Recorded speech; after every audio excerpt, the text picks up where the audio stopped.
let's say a word about dreams. We all have thoughts which we never knew we had. They are too uncomfortable, too incompatible with our adult self to be remembered. Yet they are often disturbing, rumbling under the surface like lava in a volcano.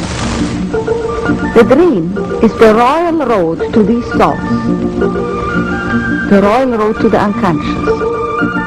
This is the story of how Sigmund Freud's ideas about the unconscious mind were used by those in power in post-war America to try and control the masses.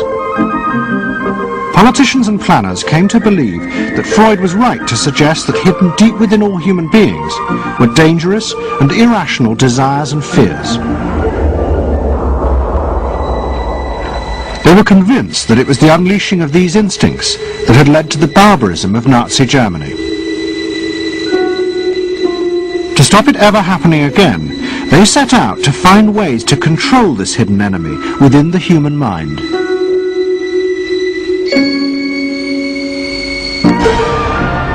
At the heart of the story are Sigmund Freud's daughter Anna and his nephew Edward Bernays, who had invented the profession of public relations. Their ideas were used by the US government, big business and the CIA to develop techniques to manage and control the minds of the American people.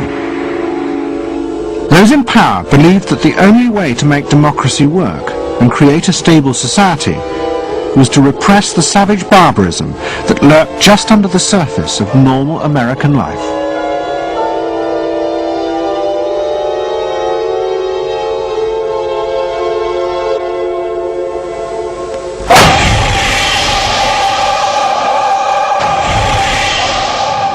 The story begins in the middle of the fierce fighting of the Second World War. As the fighting intensified, the American army was faced by an extraordinary number of mental breakdowns among its troops. 49% of all soldiers evacuated from combat were sent back because they suffered from mental problems. In desperation, the army turned to the new ideas of psychoanalysis. They made a film record of the experiment using hidden cameras. It says here on your record that you had headaches and that you had crying spells. Yes, sir. I believe in your profession is called nostalgia. In other words, homesickness. Yes, sir. Mm-hmm. It was induced when shortly before the war I received a picture of my sweetheart. Yes.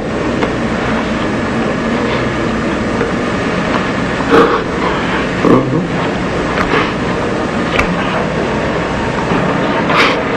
I'm sorry, I can't continue. That's all right.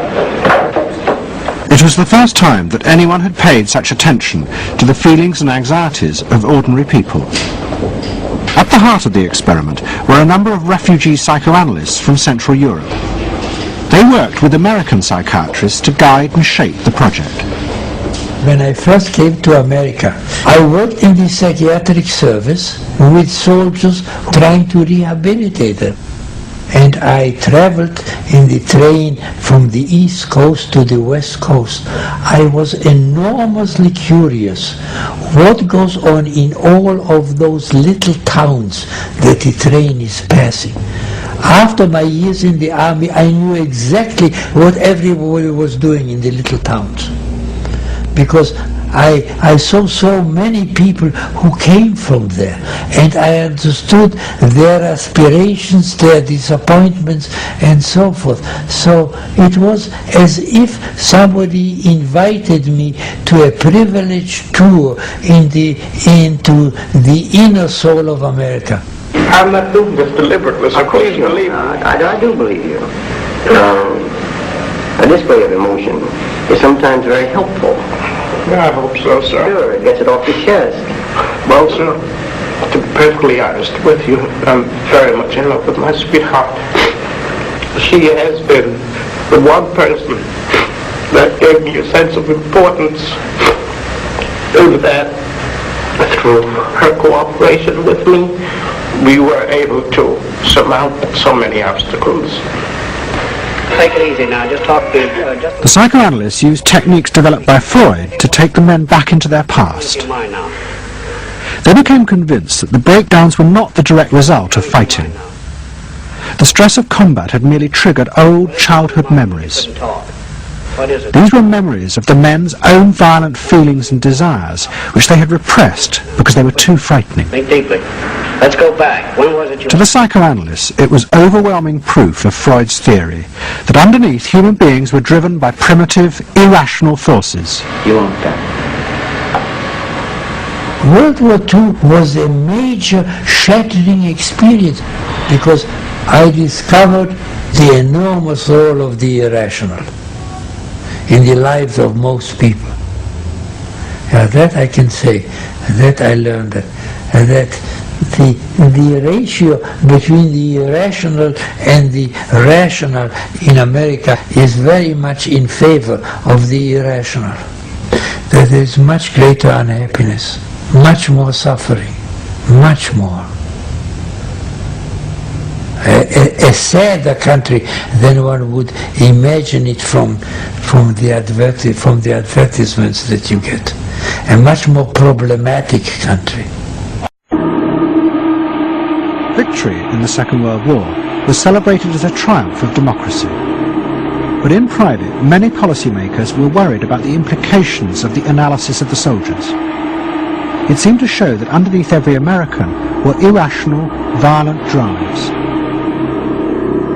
What had happened in Germany seemed to bear this out. The complicity of so many ordinary Germans in mass killings during the war showed just how easily these forces could break through and overwhelm democracy.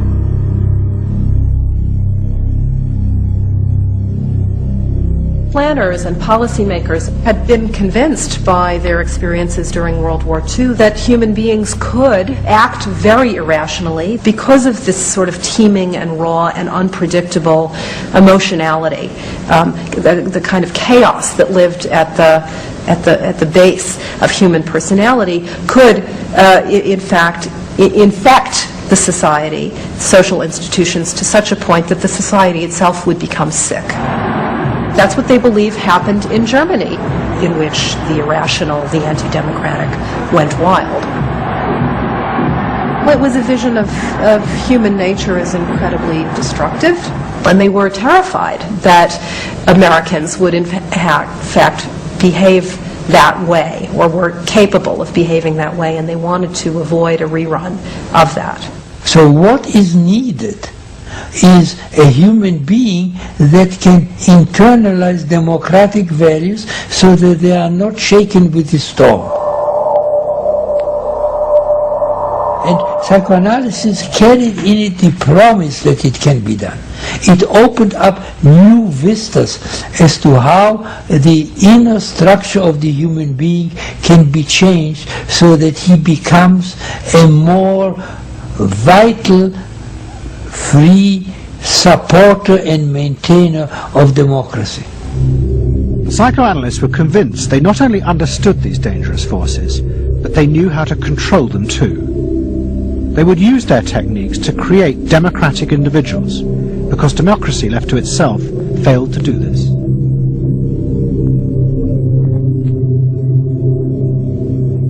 The source of this idea was not only Sigmund Freud, but his youngest daughter, Anna. She had fled with her father to London before the outbreak of war, and after he died, Anna Freud became the acknowledged leader of the world psychoanalytic movement. She saw her job as to fulfill her father's dream of making his ideas accepted throughout the world. At the center of the Freud movement stood Tante Anna, because she managed to work herself into that position. She was recognized as that, and not just because she was a daughter. She worked on that. She was rather forbidding. He was not, to me, a warm person, not an aunt you could kiss or put your arms around. Not at all. And her whole life rotated around the spreading of psychoanalysis. Freud himself had seen the role of psychoanalysis as allowing people to understand their unconscious drives. But Anna Freud believed it was possible to teach individuals how to control these inner forces. She had come to believe this through analysing children, above all the children of her close friend, Dorothy Burlingham. Dorothy Burlingham was an American millionairess who in the 1920s fled a failed marriage and brought her children to Anna Freud in Vienna. They were suffering terrible anxieties and aggression, but Anna Freud was convinced she could free them from this by changing the world around them. She thought that she could come in and into their environment, essentially, because they were children, you see. They didn't have independent lives of their own. She could go talk to the parents or the mother. She could go to the schools. She could influence their real world, the actual external world, to change their lives and to help them. And to change them as people? I think that was part of what her idea was, is that she felt that she could change them. From her analysis of the Burlingham children, Anna Freud developed a theory of how to control the inner drives. It was simple. You taught the children to conform to the rules of society. But this was more than just moral guidance. Anna Freud believed that if children like the Burlinghams strictly followed the rules of accepted social conduct, then as they grew up, the conscious part of their mind, what was called the ego, would be greatly strengthened in its struggle to control the unconscious. But if children did not conform, their ego would be weak, and they would be prey to the dangerous forces of the unconscious. In my father's case, they were concerned that he would be a homosexual. And so a lot of their efforts went into preventing or trying to stop my father from becoming a homosexual. Whether or not he would have or did, or, it's unknown to me. Why did they want to stop him? Because they felt it was abnormal. It wasn't a normal way to develop. They wanted to have him develop along lines that society recognized to be normal, because if they didn't, then you're going to be under the control of forces that you don't understand, that you're not even aware of. The analysis seemed to be a great success, and in the 30s the Burlingham children had returned to America. They settled down to happy married lives in the suburbs. What they didn't realize was that their experience was about to become a template for a giant social experiment to control the inner mental life of the American population. Life of the American population. In 1946, President Truman signed the National Mental Health Act. It had been born directly out of the wartime discoveries by psychoanalysts that millions of Americans who had been drafted suffered hidden anxieties and fears. The aim of the act was to deal with this invisible threat to society. Shocked by the appalling percentage of the emotionally unstable revealed by the World War II draft figures, Congress in 1946 passed the National Mental Health Act, which recognized for the first time that mental illness was a national problem. Keenly aware of the tremendous problems ahead is Dr. Robert H. Felix, director of the vast new project. A primary objective of the National Mental Health Program is to increase our fund of scientific knowledge about mental health and about mental illness. We're not doing this. Why? Because there are all too few skilled mental health workers. Two of the principal architects of the Act were the Menninger brothers, Carl and Will. Will had run the wartime psychotherapy experiments, and now he and his brother began to train hundreds of new psychiatrists. The Menningers were convinced that it would be possible to apply Anna Freud's ideas on a wide scale, and to adults as well as children. The psychiatrist's job would be to teach ordinary Americans how to control their unconscious drives. Psychoanalysis could be used to make a better society. They said psychoanalytic thinking could make for the betterment of society, because you could change the way the mind functioned. And you could take the ways in which people did hurtful things to themselves and others and alter them by enlarging their understanding. And this was the vision psychoanalysis brought. That you could really change people. That you could really change people. And you could change them almost in limitless ways. In the late 40s, a vast project began in America to apply the ideas of psychoanalysis to the masses. Psychological guidance centres were set up in hundreds of towns. They were staffed by psychiatrists who believed it was their job to control the hidden forces inside the minds of millions of ordinary Americans. Yes, I need something done. I need some help. Did you have any particular teachers that you liked? Any sort? I liked all my teachers except one, I remember. What was the trouble with this one? I don't know, she just scared me most of the time. Holler at me and I'd run outside and vomit.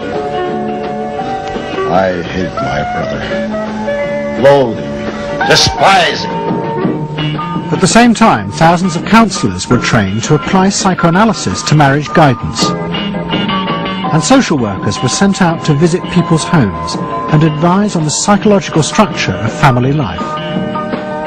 Behind all this was the fundamental idea of Anna Freud's, that if people were encouraged to conform to the accepted patterns of family and social life, then their ego would be strengthened.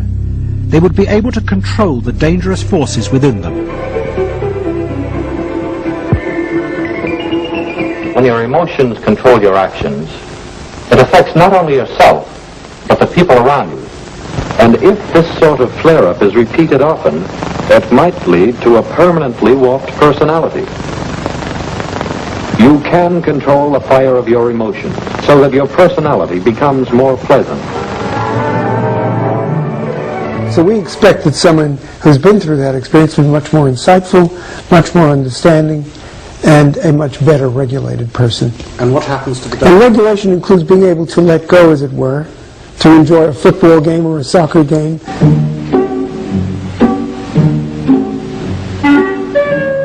A more understanding, yes, rational, but also appropriately emotional person. The regulatory aspects of the human mind would really be in charge.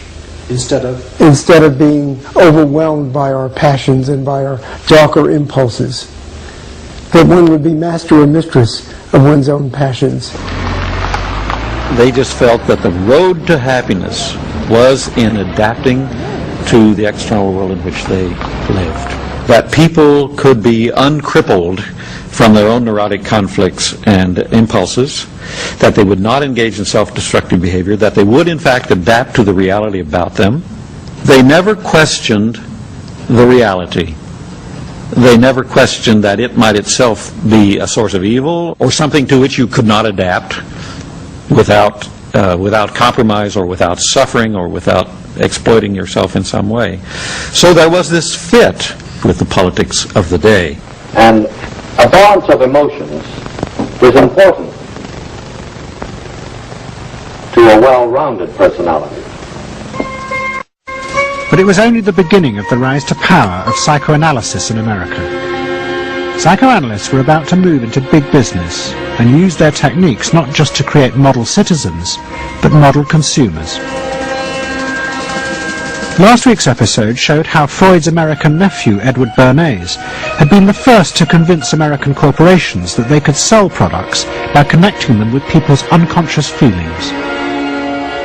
But now, a group of psychoanalysts were going to take what Bernays had begun and invent a whole range of techniques to get inside and manage the unconscious mind of the consumer. They were led by Ernest Dichter. Dichter had practiced next door to Freud in Vienna, but he had come to America and set up the Institute for Motivational Research in an old mansion north of New York.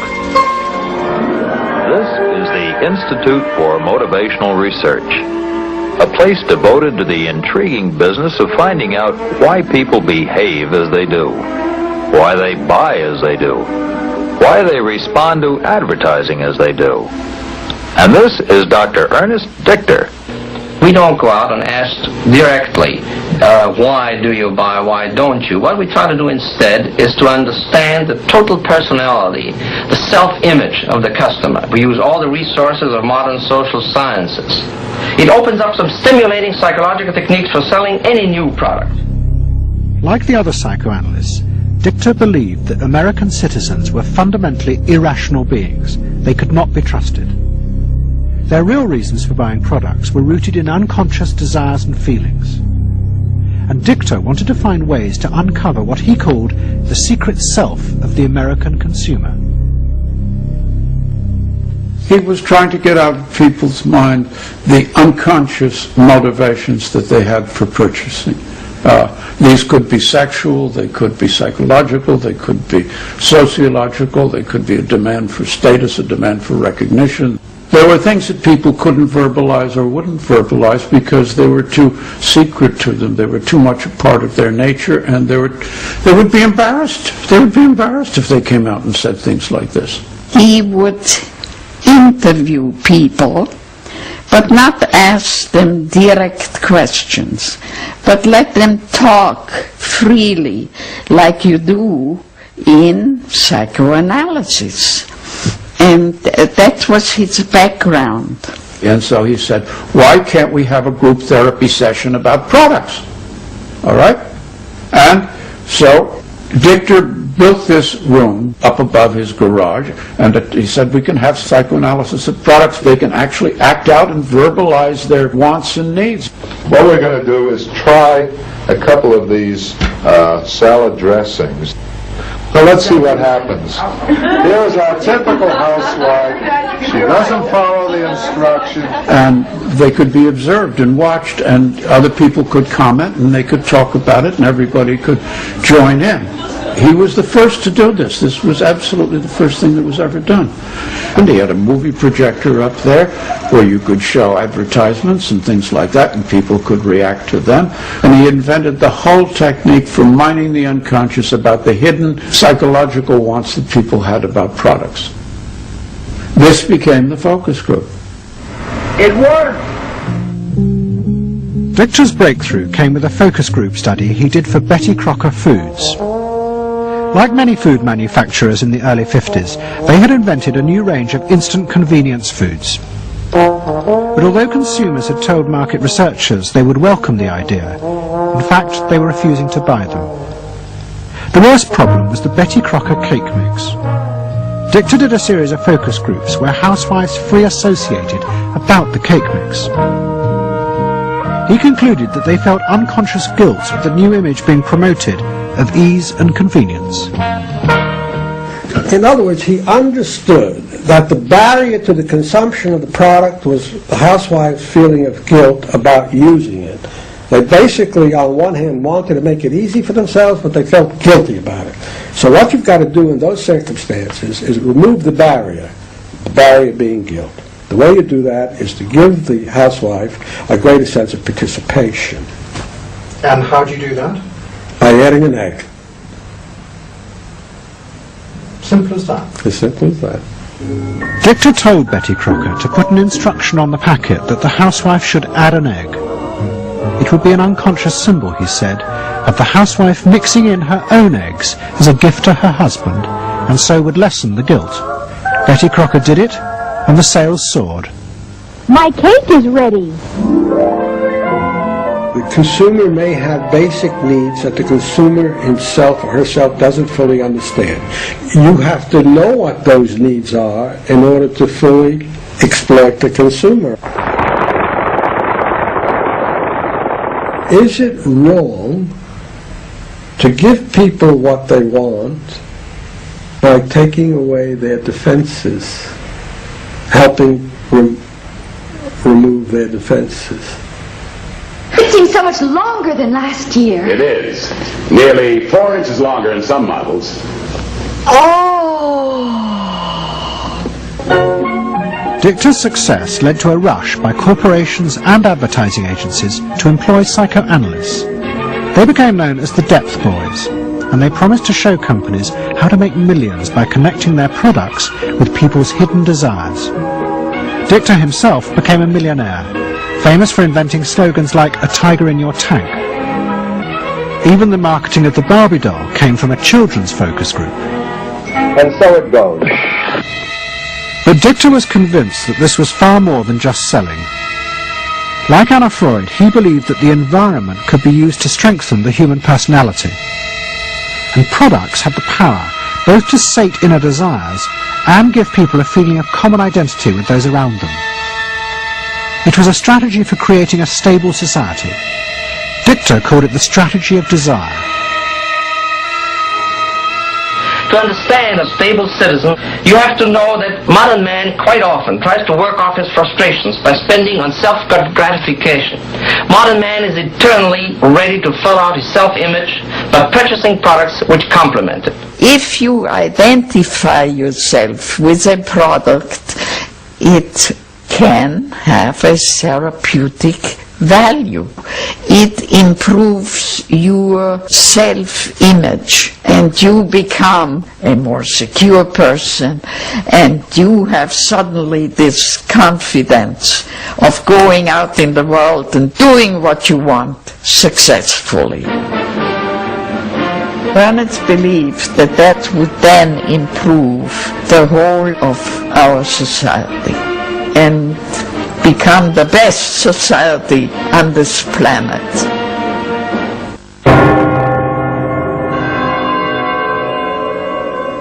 By the early 50s, the ideas of psychoanalysis had penetrated deep into American life. The psychoanalysts themselves became rich and powerful. Many had consulting rooms overlooking Central Park in New York. Politicians and famous writers like Arthur Miller and Tennessee Williams became their patients. They were seeking not just help, but to understand the hidden roots of human behavior. We were sought after. Washington was interested in what we think. You know, the important writers, important politicians were undergoing psychoanalysis. It was, we had waiting lists because there were so many patients that wanted to be analyzed. So it gave us a little bit of a swellhead. And as the psychoanalysts' ideas took hold in America, a new elite began to emerge in politics, social planning, and in business. What linked this elite was the assumption that the masses were fundamentally irrational. To make a free market democracy like America work, one had to use psychological techniques to control mass irrationality. They actually believed that this elite was necessary because individual citizens were not capable, if left alone, of being democratic citizens. The elite was necessary in order to create the conditions that would produce individuals capable of behaving as a good consumer and also behaving as a democratic citizen. They didn't see their activities as anti-democratic, as undermining the capacity of individual citizens for democracy. Quite the opposite. They understood that they were creating the conditions for democracy's survival and future. The rise of psychoanalysis to power in America was an extraordinary triumph for Anna Freud and her tireless promotion of her ideas. She remained in England, living with Dorothy Burlingham. On the surface, it was an idyllic life. She and Dorothy had bought a weekend cottage on the Suffolk coast. And in the summers, Dorothy's children came from America to visit with the grandchildren. But underneath, things were going badly wrong. Both Bob and Mabby Burlingham, who Anna Freud had analysed in the 1930s, had suffered personal breakdowns, and their marriages were collapsing. Bob was drinking heavily, and Mabby suffered terrible anxieties. The real reasons for the visits to England were yet more analysis with Anna Freud. The problem was that it didn't look very good, did it? Because here you have somebody who's having nervous breakdowns and is having alcoholic binges, and this is not exactly, doesn't really sit well. Well, you know, from a humane standpoint, obviously this is not desirable. You know, you want to help these people, but it also had the wider ramifications of everybody in analysis, in analytic circles, knew that Bob and Mabby were guinea pigs. They were the living proof that this was a wonderful process. It was very much swept under the rug. It didn't get out.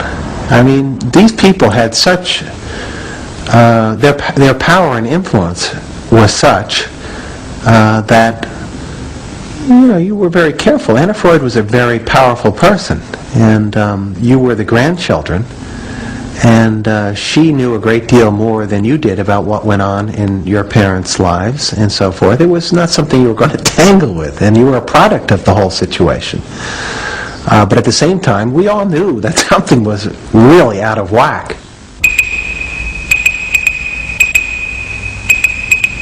As she grew older, she became more and more important, didn't she? Politically and scientifically, but she didn't know when to stop. She was a bit too righteous. What she did was always the thing, and she would never, to my knowledge, acknowledge that she could make a mistake or be wrong. That is my feeling. But the power and influence of the Freud family in America was about to grow even more. Politicians were about to turn to Anna Freud's cousin, Edward Bernays, for help in a time of crisis. He was going to manipulate the inner feelings and fears of the masses to help America's politicians fight the Cold War. Because politicians fight the Cold War. I don't mean to say, and no one can say to you, that there are no dangers. Of course there are risks if we are not vigilant, but we do not have to be hysterical. In 1953, the Soviet Union exploded its first hydrogen bomb, and the fear of nuclear war and communism gripped the United States. Those in power became concerned about how to reassure the population. Committees were set up and public information films made, appealing for calm in the face of new threats, like nuclear fallout. It's the fallacy of devoting 85% of one's worrying capacity to an agent that constitutes only about 15% of an atomic bomb's destroying potential. At this point, Edward Bernays was living in New York. In the 1920s, he had invented the profession of public relations and was now one of the most powerful PR men in America. He worked for most of the major corporations and advised politicians, including President Eisenhower. Like his uncle Sigmund, Bernays was convinced that human beings were driven by irrational forces. The only way to deal with the public was to connect with their unconscious desires and fears. Bernays argued that instead of trying to reduce people's fear of communism, one should actually encourage and manipulate the fear, but in such a way as it became a weapon in the Cold War. Rational argument was fruitless. What my father understood about groups is that they are manipulable, they're malleable, and that you can tap into their deepest desires or their deepest fears and use that to your own purposes. I don't think he felt that all those publics out there had reliable judgment, that they very easily might vote for the wrong man or want the wrong thing, so that they had to be guided from above. One of Bernays' main clients was the giant United Fruit Company. They owned vast banana plantations in Guatemala in Central America. For decades, United Fruit had controlled the country through pliable dictators. It was known as a banana republic. But in 1950, a young officer, Colonel Arbenz, was elected president. He promised to remove United Fruit's control over the country. And in 1953, he announced the government would take over much of their land. It was a massively popular move, but a disaster for United Fruit, and they turned to Bernays to help get rid of Arbenz. United Fruit brings in Bernays, and he basically understood that what United Fruit Company had to do was change this from being a popularly elected government that was doing some things that were good for the people there into this being very close to the American shore, a threat to American democracy, that it being at a time in the Cold War when Americans responded to issues of the Red Scare and what communism might do.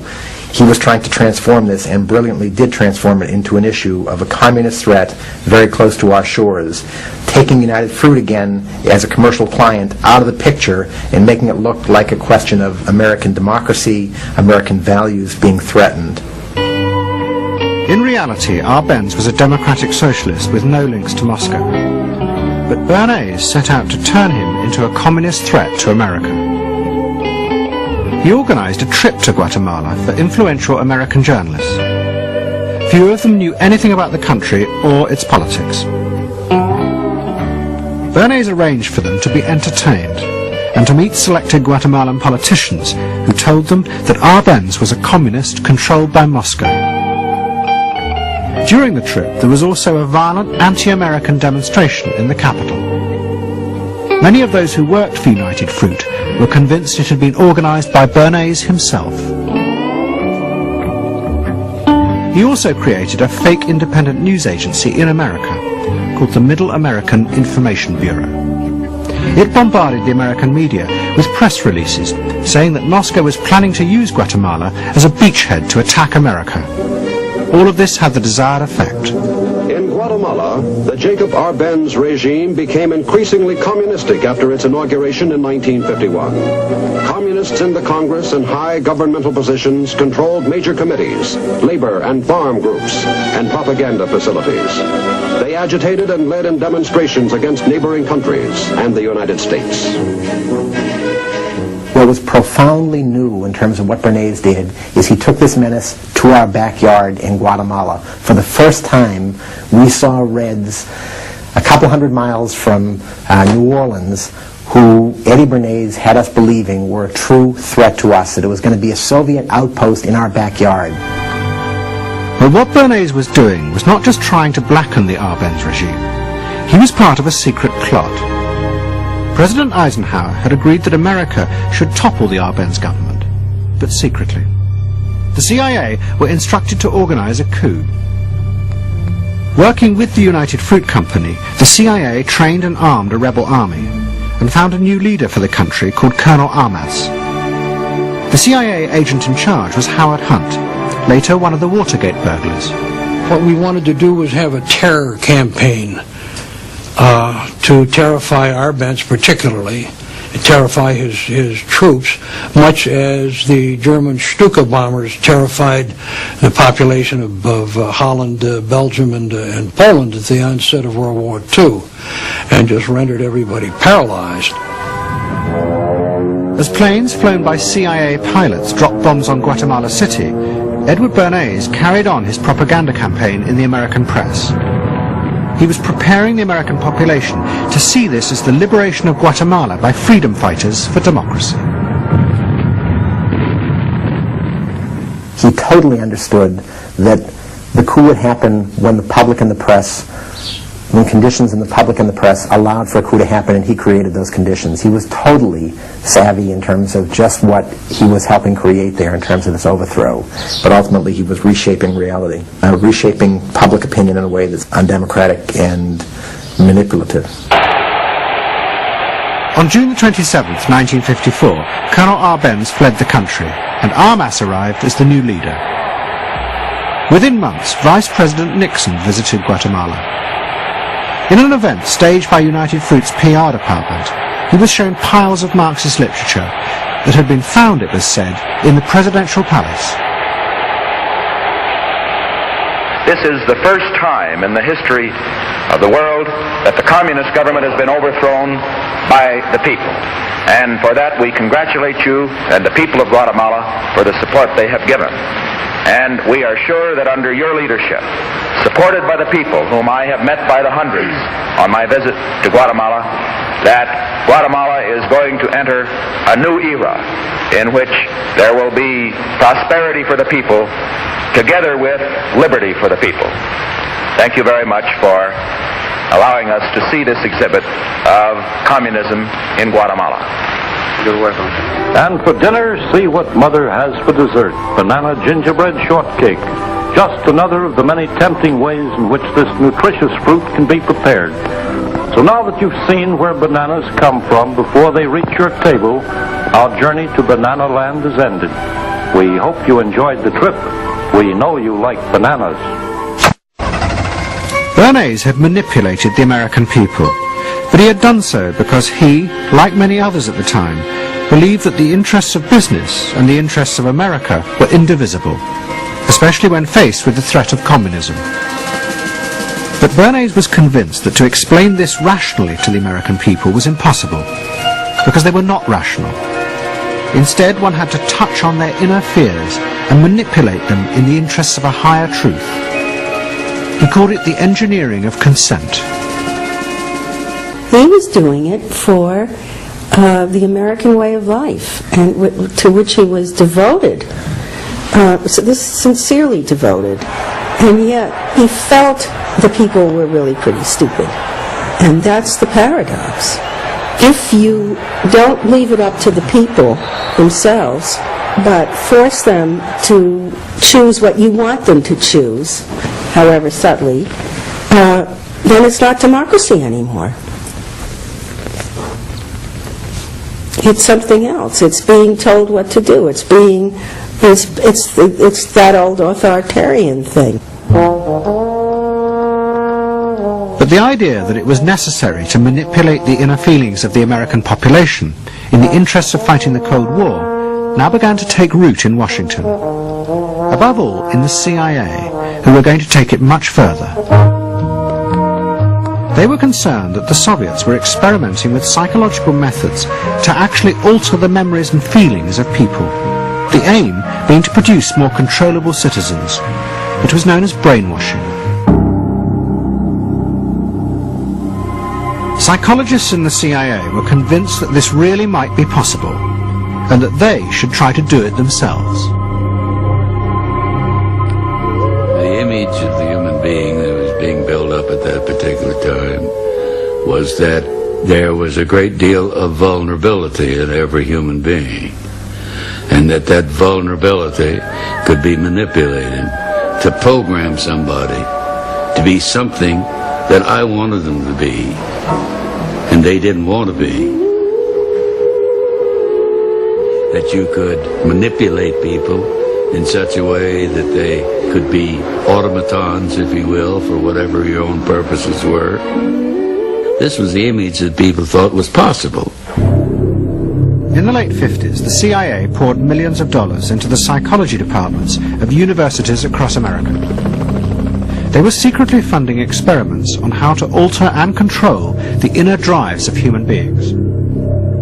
The most notorious of these experiments was run by the head of the American Psychiatric Association, Dr. Ewan Cameron. Like many psychiatrists at that time, Cameron was convinced that inside human beings were dangerous forces which threatened society.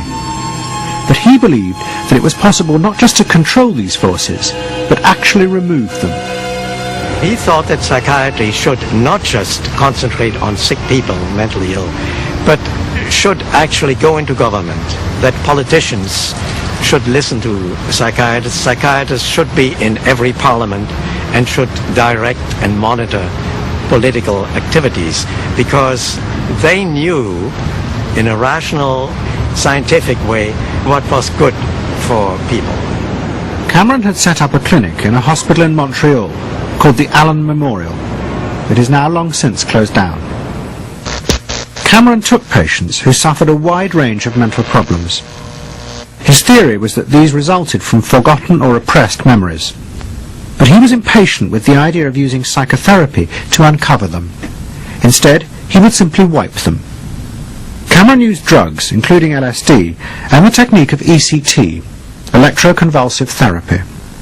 It was conventionally used at that time to relieve depression. But Cameron was going to use it in a new way, to produce new people. He was really using it to try and change the fundamental function of the individual, to alter their past memories, their past ways of behaving. And as I think he said at one point, it is to just sort of erase everything from their past, so that you then had a slate in which you could record new ways of behavior.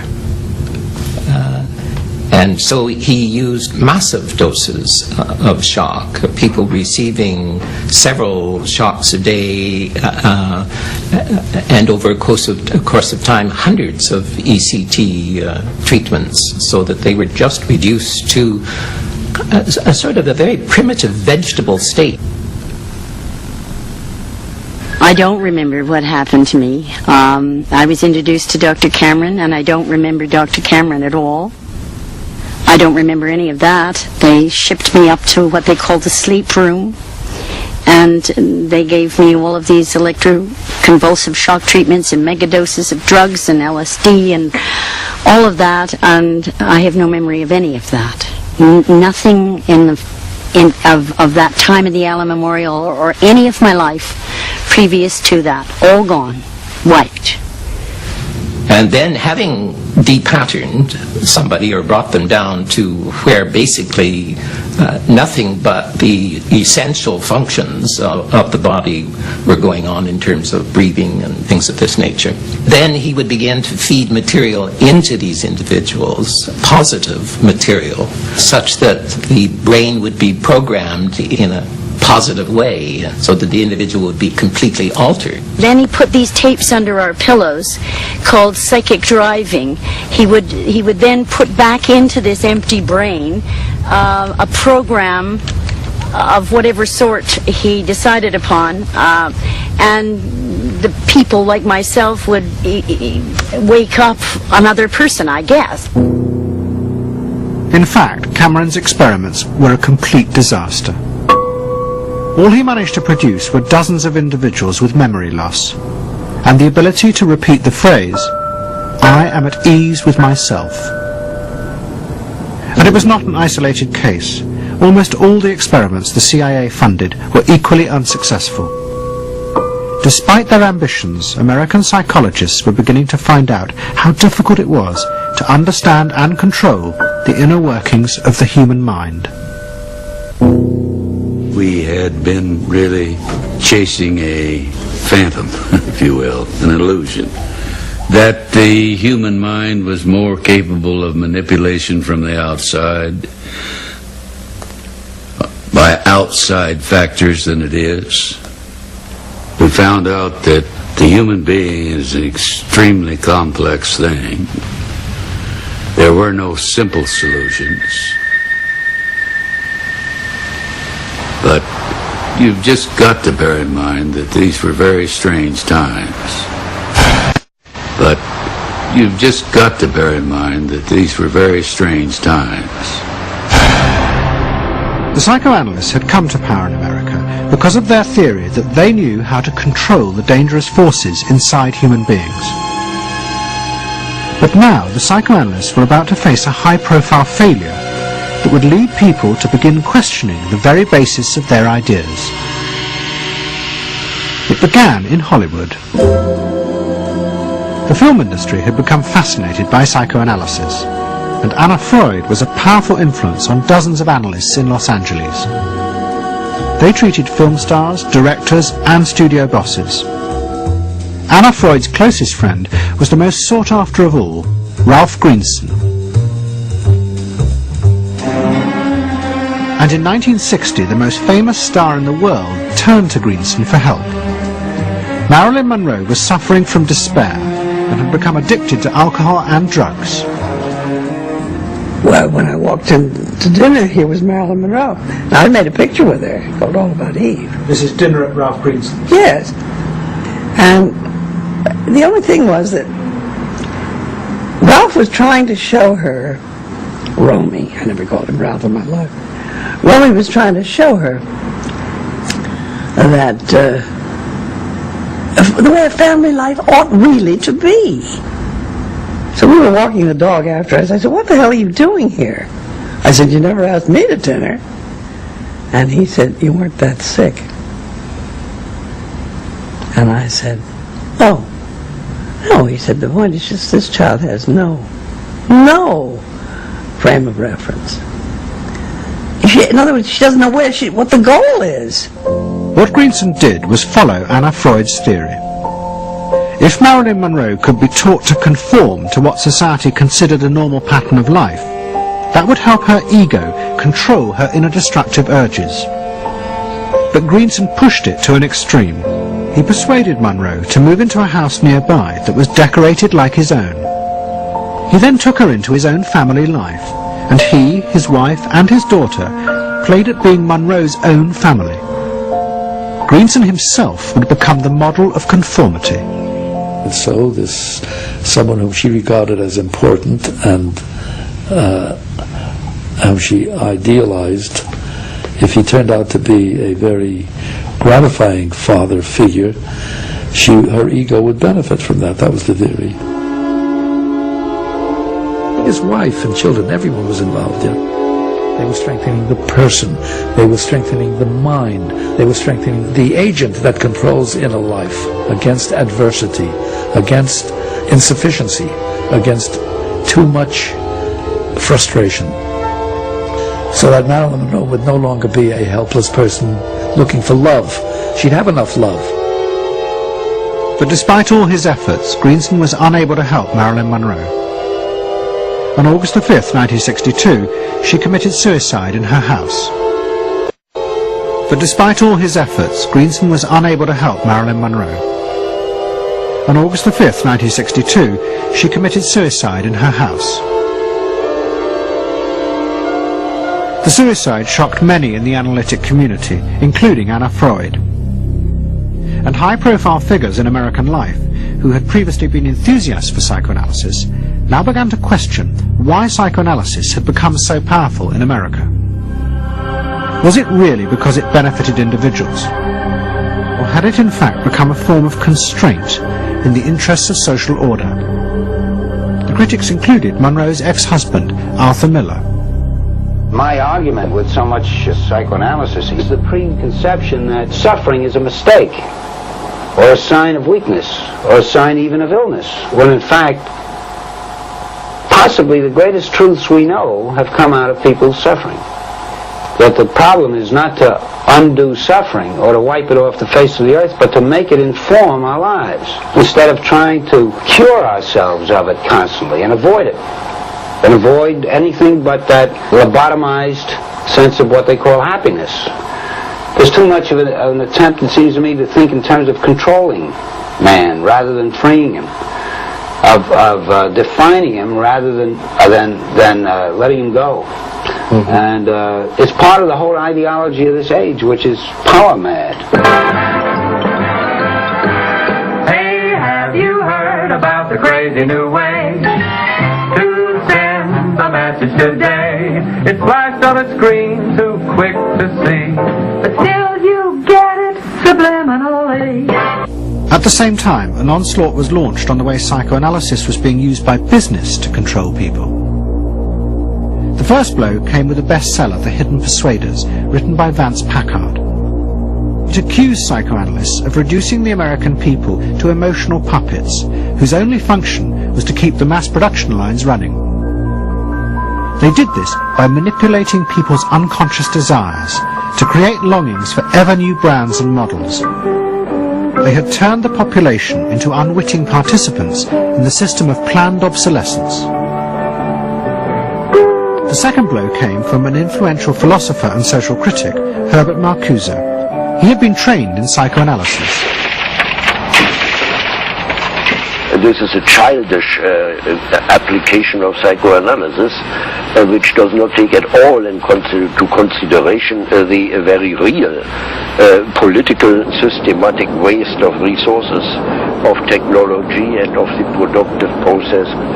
For example, planned obsolescence. For example, the production of innumerable brands and gadgets who are in the last analysis all the same. The production of innumerable different marks of automobiles. And this prosperity at the same time, consciously or unconsciously, leads to a kind of schizophrenic existence.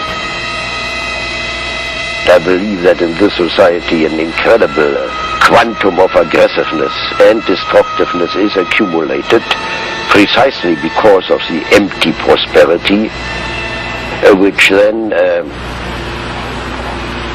simply erupts.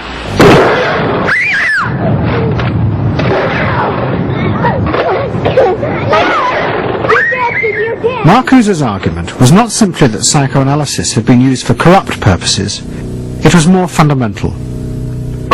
Marcuse said that the very idea that you needed to control people was wrong. Human beings did have inner emotional drives, but they were not inherently violent or evil. It was society that made these drives dangerous, by repressing and distorting them. Anna Freud and her followers had increased that repression by trying to make people conform to society. In so doing, they made people more dangerous, not less. Marcuse challenged that social world, and he said that's a world that should not be adapted to. And in fact, what the individual was adapting to was corrupt and evil and corrupting. In other words, he switched the source of evil from inward conflict to the society itself. That the sickness of society lay at the societal level, not at the sickness of human beings in it. And if people did not challenge that, then they were in fact submitting to evil. Modern psychology has a word that is probably used more than any other word in psychology. It is the word maladjusted. It is the ringing cry of modern child psychology, maladjusted. Now, of course, we all want to live the well-adjusted life in order to avoid neurotic and schizophrenic personalities. But as I move toward my conclusion, I would like to say to you today, in a very honest manner, that there are some things in our society and some things in our world for which I'm proud to be maladjusted. And I call upon all men of goodwill to be maladjusted to these things until the good society is realized. I must honestly say to you that I never intend to adjust myself to racial segregation and discrimination. I never intend to adjust myself to religious bigotry. I never intend to adjust myself to economic conditions that will take necessities from the many to give luxuries to the few and leave millions of God's children smothering in an airtight cage of poverty in the midst of an affluent society. The political influence of the Freudian psychoanalysts was over. Instead, they were now accused of having helped to create a repressive form of social control. Anna Freud and Dorothy Burlingham lived on in Sigmund Freud's old house in London. In 1970, Dorothy's son Bob died of alcoholism. And in 1973, his sister Mabby returned for yet more analysis with Anna Freud. She went back for more analysis. She was living at 20 Marisville Gardens in the Freud house, as I guess she did when she wasn't with her husband, and she committed suicide. She took an overdose of sleeping pills. In Freud's own house? In Freud's own house, right.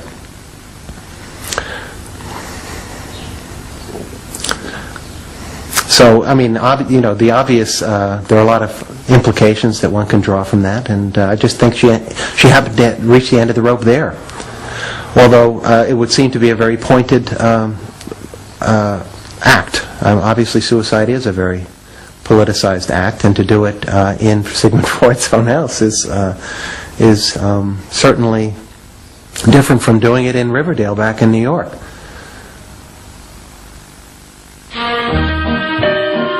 Next week's episode will tell the story of the rise to power of the enemies of the Freud family. They believed that the way to build a better society was to let the self free.